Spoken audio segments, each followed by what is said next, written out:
In today's video, we're going to be having a look at how to set up and use actionable notifications using the Amazon Echo and Home Assistant. Check it out.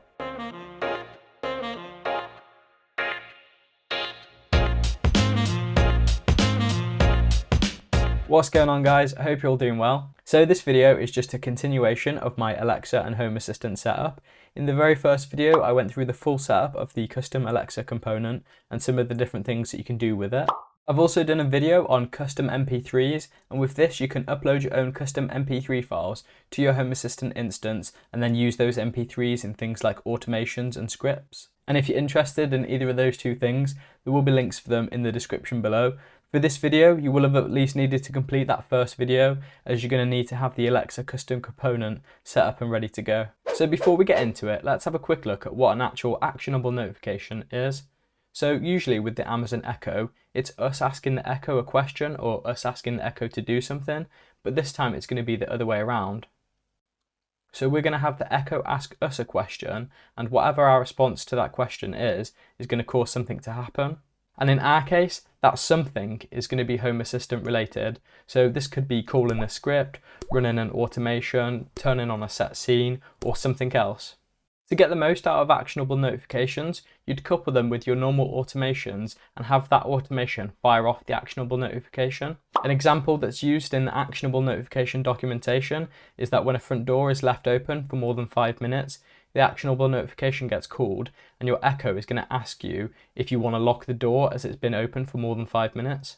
You've then got the choice of saying yes or no. Obviously, if you say yes, your door would lock, and if you said no, then it wouldn't lock.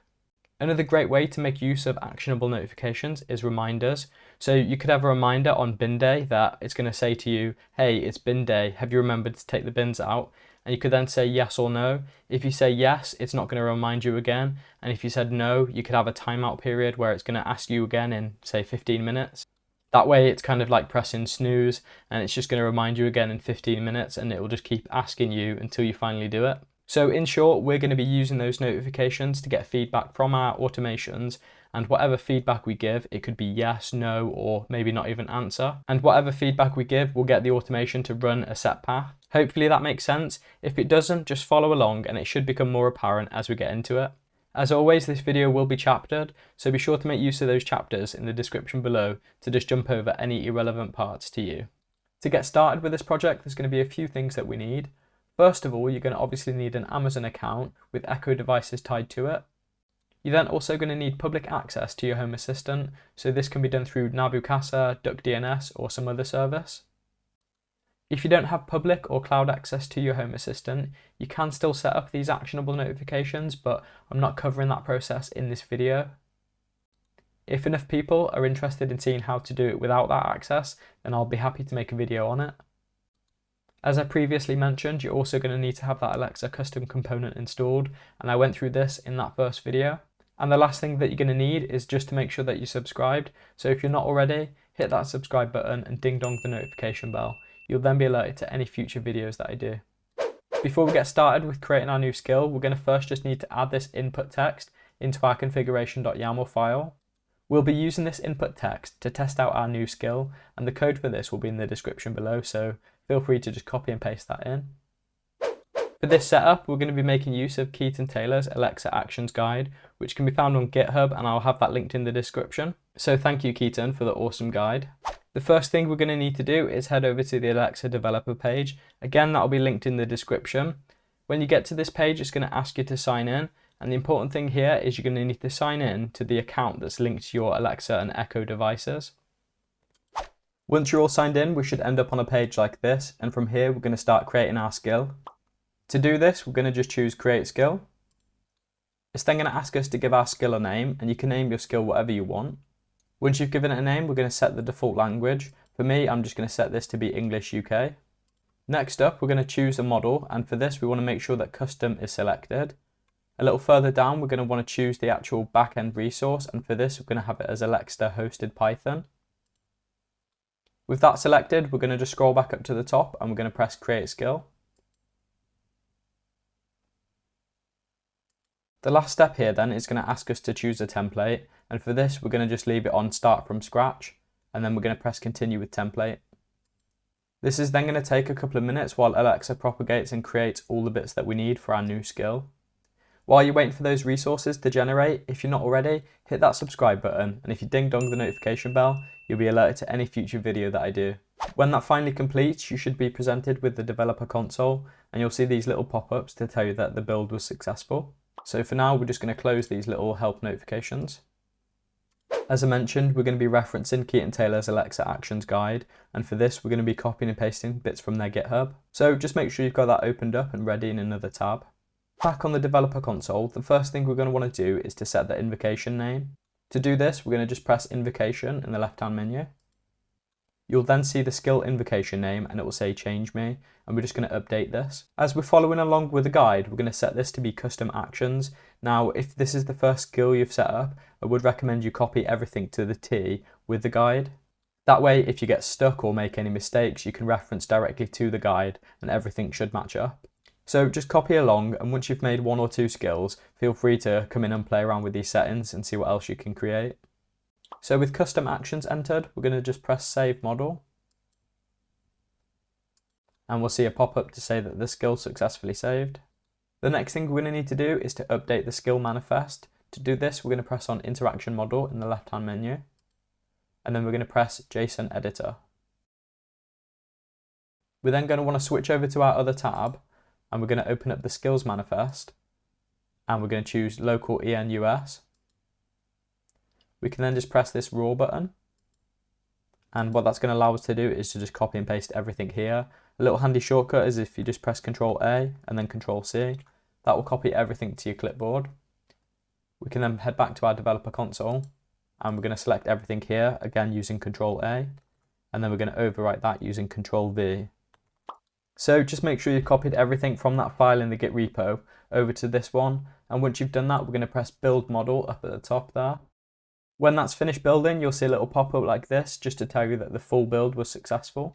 Now that that's successfully built, we're going to configure our account linking, and what this is going to allow us to do is to tie our Alexa skill to our HomeAssistant install. For this, we're going to want the highest security possible, as we're going to be connecting our HomeAssistant install directly to something external. And for this, we're going to use the account linking feature, and this is going to ensure that our skill doesn't use any static credentials for access. So to get started with this, we're going to press Tools in the left-hand menu here. We're then going to just scroll down and choose Account Linking. There's going to be a couple of things that we need to set up and configure in here in order to set up that account linking. So let's start by just closing this little help bubble. The first thing we're going to want to do is to toggle on this first option. So do you allow users to create an account or link to an existing account with you? So toggle that on. And when we toggle that on, you'll notice it also toggles on this second one. And we're going to want to toggle that second one back off. So just ensure that only that first toggle switch is turned on. Next up, we're going to need to set our URIs. And this is going to be the web authorization URI and also the token URI. This is going to look a little something like this. So for the web authorization, it's going to be your HomeAssistant address followed by /auth/authorize. And the same for the access token, it's going to be your HomeAssistant address followed by /auth/token. And when you're doing this, just double check that both of those are correct, because it's going to save you any headaches with any errors or anything like that. Next up, we're going to need to set the client ID. For this, you're going to want to choose one of the following URLs, so pick the one that's closest for you. I'm UK based, but I found that the .co.uk one wouldn't work for me, so I made use of the EU one. If you're also in the UK, I recommend you just copy along and use that EU one. So go ahead and just copy the one that's relevant to you. The next thing we need to do is to add a secret. Now we're not actually going to be using the secret, so you can just set this to be whatever you want. And then after the secret, we're going to need to set our authentication scheme. For this, we're going to just press the drop down menu, and we're going to choose credentials in request body. The last bit of the config we need to do then is to just add a scope. To do this, we're going to choose add scope. That's going to make a little text box appear, and inside of here, we're just going to enter smart_home. And with that scope added, that should be all the config that we need. So let's just quickly recap this just to make sure we've got everything. So working our way up from the bottom, we've got the scope, and that needs to be set to smart_home. We've then got the authentication scheme, which needs to be credentials in request body. You've then got your client secret, which you can set to be whatever you want. From the list that I showed you, you're going to need to choose the locale nearest to you and set that as your client ID. Again, I was UK based, but that didn't work for me, so I'm using the .com one. For the token URI and the authorization URI, you're going to need to give your Home Assistant address followed by /auth and then either token or authorize. And then finally, up at the top, you're going to need to make sure that you've only got the top toggle selected. And if you've got all those settings correct, just press that save button in the top right. That's all the config done for the skill, but we're now going to need to add some code in order to get it working. To do this, we're going to need to jump over to the code section. So up at the top there, we're going to choose code. When that loads up, we'll be presented with a page like this, and this is where we're going to be editing our code. This is going to be quite straightforward as we're not actually going to have to write any code, but we are going to be doing a lot of copying and pasting. So you're going to want to take your time here and make sure you copy and paste everything exactly as it is. So open up your GitHub tab and we're going to choose Lambda. And in there, we're going to choose the first one, which is lambda_function.py. With that selected, again, we're going to just choose raw. And we're just going to select all of the text here and copy and paste it. So again, we're going to use Control A to select all, and then we're going to press Control and C again. Back on the developer console, we're going to first make sure we're in the lambda_function.python file. And we're going to do Control A, and we're just going to delete this. With that all deleted, we're just going to paste in what's in our clipboard. And then just scroll back up to the top.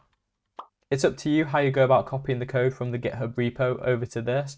You can use this import code option at the top, and you can just download the files from Git and just upload them, but I'm just showing you the copy and paste method just because it's quite simple. And as long as you copy everything over, it doesn't really matter which method you use. In this file that we've just pasted in at the top, you'll see an option for the Home Assistant URL. You're going to need to update this here to be your public address for your Home Assistant. So enter your public address there. Now, two more things to point out here.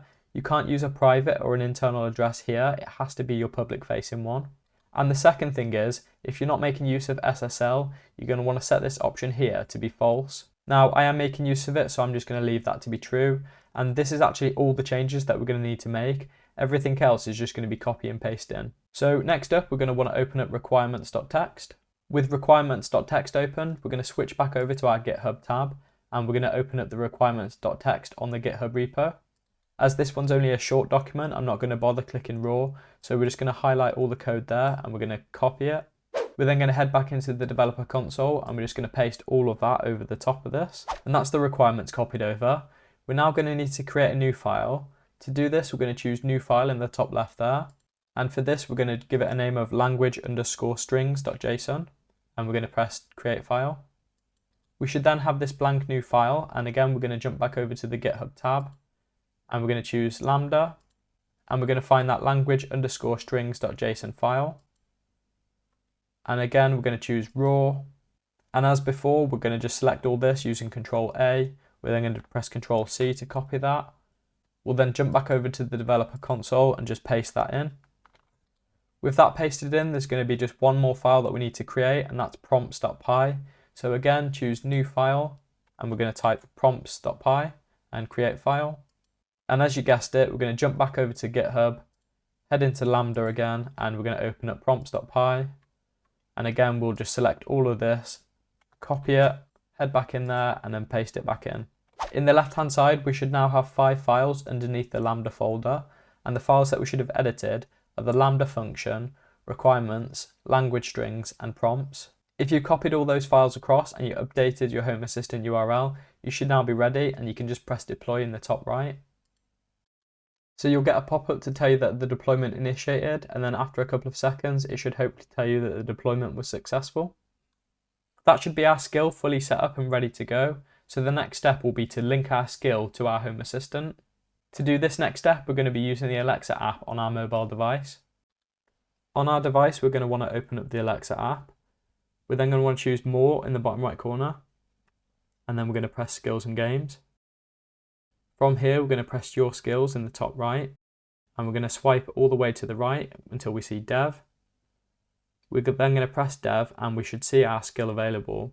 So I can see mine there as Mark What Tech, and it's telling me that the account linking is required. So we're going to press that, and then I'm going to click Enable to Use. It should then prompt us with our Home Assistant login, and we're going to just need to log in. Once you log in, you should see a message to tell you that the account has been successfully linked. All of the config should now be done, and our new skill should be linked to our Home Assistant. We can now also test that our skill's working, and we can do this by just getting our Echo, and we can say the invocation word. So I can say, Alexa, open custom actions. This is a test of the Alexa Actions custom skill. Did it work? Yes. Okay, we're back in Home Assistant now, and if you're at this point, you should now be able to trigger your new skill with your voice. But triggering the skill with our voice isn't what we actually want. What we want is to be able to trigger the skill with an automation. That way, the Echo is going to ask us something, and then we're going to give it feedback. To get this all working, we're going to need three things. We're going to need an automation, which is going to act as our trigger and actually fire off everything. We're going to need a script, and then we're going to need another automation, which is going to handle our response. Now, it does seem very cumbersome and clunky, but once you've got one working and you understand the process, it's very easy to just knock up more.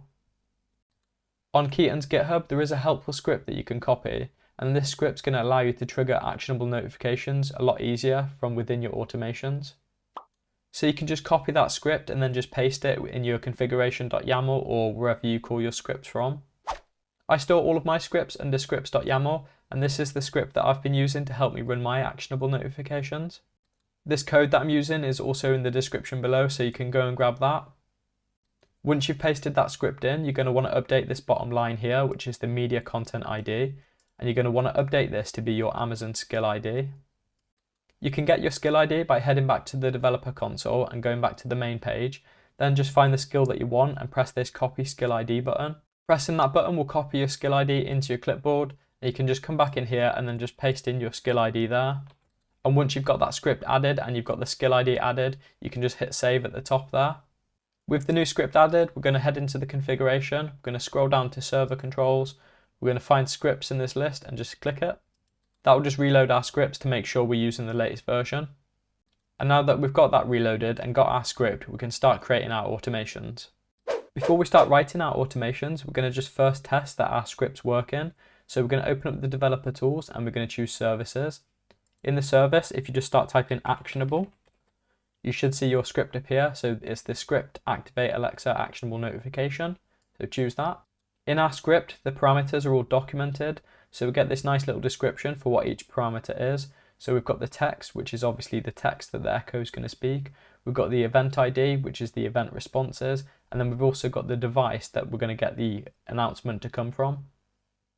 I've just entered some test data here to just check that my script's working. So I've given it some text and the Echo is going to speak that text.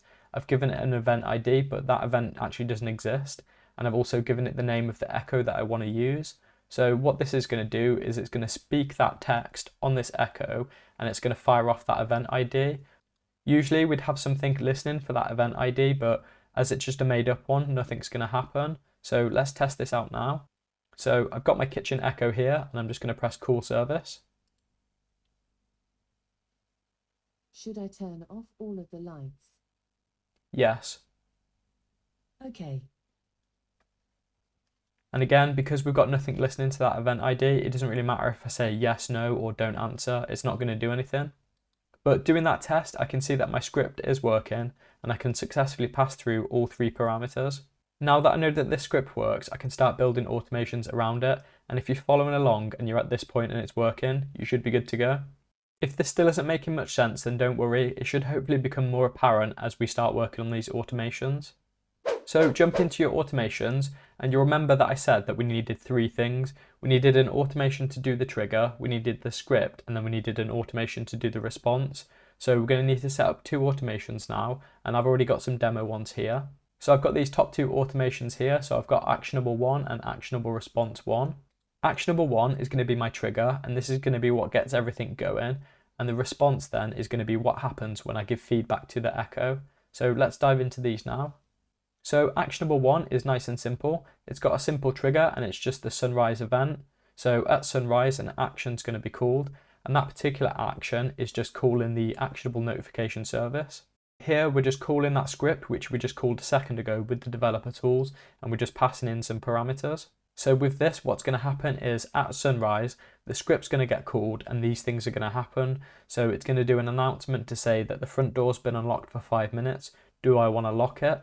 It's then going to fire off an event which is called Actionable Notification, lock left unlocked, and then it's going to play on the kitchen echo again. The key factor with this one is that event ID. So we're looking for that actionable notification, lock left unlocked. If we head back and jump into the actionable response one, so what the actionable response does then, it listens out for an event being called, and when it hears this event, it causes an action to happen. So we can see here that it's listening out for the Alexa actionable notification event, and the event ID it's actually looking for is that notification lock left unlocked, which we just fired off with that initial automation. It's also making use of this secondary parameter here, which is the event response type, and it's currently set to response type yes. With that event response type, there's 6 different possibilities for what it could be, so whichever one you set is going to request a different thing. Our one is looking for the response type yes, so the answer has to be yes in order for it to cause the action. You've also got no, which does the opposite, so if you respond no, it causes the action. You've also got the response of none, and if this happens, no response was given. Then there's also response numeric, response duration, and response selection. So with our automation, we're looking for the response of yes, and if we get the answer yes, it's going to cause the action, and this particular action is just going to call a service which is going to display a notification on my phone. I hope that made a bit of sense and was somewhat understandable. All of the code for these automations will be in the description below, so if you aren't sure, just have a look through that code. I've got another little demo for you just to show how these actionable notifications work. So again, we've got the action and we've also got a response. So for this one, what it's going to do is it's going to check if there's been any motion in the kitchen for a set period of time and if the lights are on. So if there's been no motion and the lights are on, the echo is going to ask us if we want to turn off the lights in that room. Let's have a look at this now. So we've got the actionable 2 here. So for this one, it's got a trigger and it's got a condition. The trigger says that there has to be no motion in the kitchen for more than 30 minutes.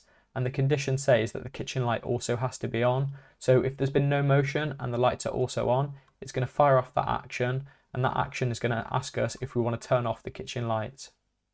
And we can see here in the service data, we've got the text of what we want the echo to say, we've got the event ID of what we want to track, and then we've also got the device that we want to play that announcement on. Let's jump back and have a look at the response then. So we're going to be having a look at the response for actionable response 2. So for this one, we're just listening out for that event, and that event is the notification kitchen lights. So when we hear that, we're also looking for the response of yes. So if that event is fired and we answer yes, it's going to fire off the condition, which is going to say call a service, and it's going to turn off the kitchen light. Let's do a bit of a live demo then. So I've got my kitchen echo here. On the right hand side there, I've got the kitchen light, and on the left, I've got the actionable notifications too. So what I'm going to do here is just run those actions, which is going to bypass that timeout for the motion sensor. So let's just give it a go and see what happens. So I'm going to run that now. The kitchen has been empty for a while. Should I turn off the lights? Yes. Okay. Let's just turn that back on and do another test. So we're going to turn the kitchen light back on, and we're just going to rerun the actionable 2 notification. The kitchen has been empty for a while. Should I turn off the lights? No. Okay. From that, we can see that the yes and no responses are working. So when we said yes, it turned off the kitchen light, and when we said no, it just left it on. On the GitHub page for the actionable notifications, there's a ton of different examples on there. So if you're after a bit more inspiration, go and check those out.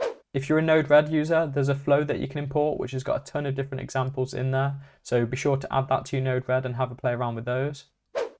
Just to summarize then and get everything clear, the first thing we did was set up an Alexa skill.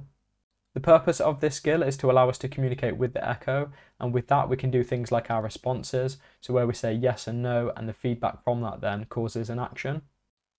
After our skill was working, we set up a little helper script, and the purpose of this helper script is to just allow us to tie our automations and the actionable notifications together. And that's pretty much the basis of the Alexa actionable notifications.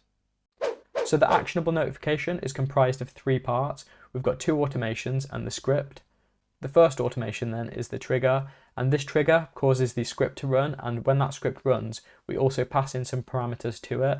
The parameters are the text that the echo is going to say, it's the event ID of what we want to happen, and then it's also the device, so the device that we want the announcement to happen on. The script then is just the bit in the middle, and it's the helper, so it takes those parameters given to it by the first automation and passes it to our echo skill. It then uses that response and passes it on to our second automation. Depending on the response given, the second automation then causes an action to run, and this could be turning on your lights or whatever you want your action to be.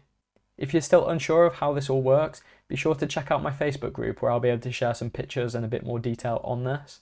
There is some more advanced features and more advanced dialogue that you can use with these notifications, and if you are interested in seeing a more advanced version of this, then let me know in the comments below. If enough people are interested, I'll be happy to make a video on that. My last Alexa video got over 400 likes, so if you have enjoyed this video, be sure to smash that like button and let's see if we can beat that record. Let me know in the comments below what you plan on creating with these actionable notifications. I've got more Alexa and Home Assistant videos planned, and so if you're enjoying this topic and you're not already subscribed, hit that subscribe button and ding dong the notification bell. You'll then be alerted to when these videos come out. As always, a massive thank you to these awesome dudes. These awesome dudes are my patrons. If you're interested in joining these awesome dudes, then there'll be a link to my Patreon in the description below. Thank you for watching, and I'll catch you in the next one. Cheers.